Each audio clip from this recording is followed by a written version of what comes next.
Exercise 6.3 question number 10 देखिए।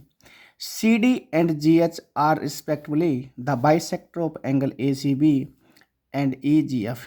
देखिए triangle बनाते हैं। सबसे पहले एक ट्राइंगल तो ये हो गया हमारे पास, ये बी और ये सी, और एक ट्राइंगल बना लेते हैं हम ये वाला एफ ई और जी। इसमें हमारे पास क्या एक सी डी है, ये वाला, ये इसका बाइसेक्टर है, एंगल का इसका बाइसेक्टर हो गया, इसका नाम दे दिया सी डी। और यहाँ से एक बाइसेक्टर है एच जी एच। तो ये जो डी है, जी एंगल है, ये दो इक्वल पार्ट्स के अंदर डिवाइड हो गया। बाइसेक्टर का मीनिंग ये कहते हैं। अभी कहते हैं सच that D and H lie on the sides A B and F E. आ गया इन ट्राइंगल ए बी सी वाला। ये कहता है if triangle A B C similar, अगर ए बी सी सिमिलर है वो किसके, एफ ई जी के सिमिलर है।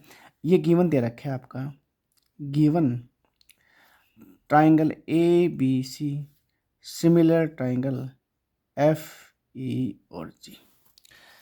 अगर ये सिमिलर ट्राइंगल है तो मैं ये तो कह सकता हूँ भाई कि जो एंगल ए है ना वो एंगल एफ के इक्वल आएगा, एंगल बी है वो एंगल ई के इक्वल आएगा, और एंगल सी है वो एंगल जी के इक्वल आएगा।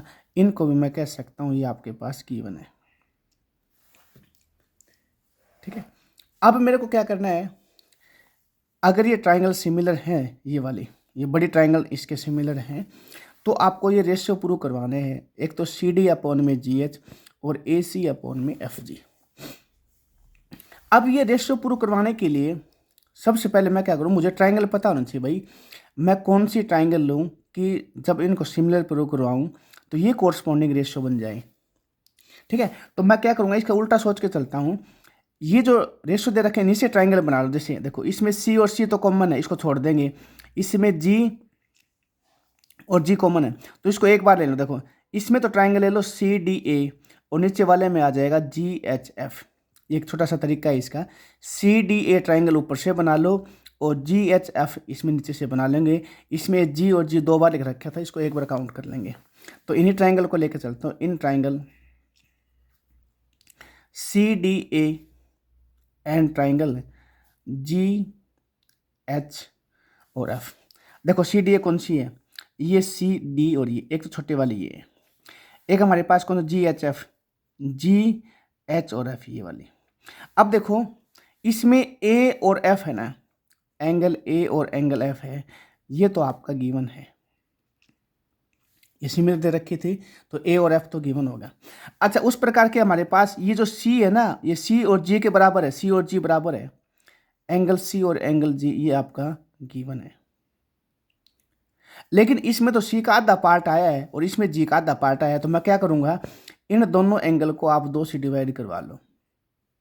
इक्वल को इक्वल से डिवाइड करवाते हैं तो इक्वल ही आएगा। अब सी में अगर एंगल सी को मैं दो से भाग करूँगा तो मुझे ये एंगल बन जाएगा, और इस एंगल का नाम लिख सकता हूँ मैं एंगल ए सी डी। तो इसके स्थान के ऊपर तो आएगा एंगल ए सी डी, और इसके स्थान के ऊपर आ जाएगा angle F G H, angle F G H. अब हमने एक एंगल तो ये बराबर दिखा दिया और एक ये बराबर दिखा दिया, तो मैं कह सकता हूँ कि जो ट्राइंगल सी डी ए है वो सिमिलर हो जाएगी ट्राइंगल जी एच एफ के। ठीक है, किसके द्वारा, डबल ए क्राइटेरियन। और जब ये सिमिलर होगी तो मैं कह सकता हूँ इनका जो कोरस्पॉन्डिंग रेशियो बनेगा, क्या बनेगा, सी डी, इसका कौन सा बनेगा, जी एच। ठीक है, और इसका बनेगा ए सी, और इसका बनेगा एफ जी या जी एफ कह सकते हो आप। ठीक है, किसके, corresponding part of similar triangles. यही आपको क्या करवाना था, प्रूव करवाना था। ये पार्ट ऐसा करेंगे।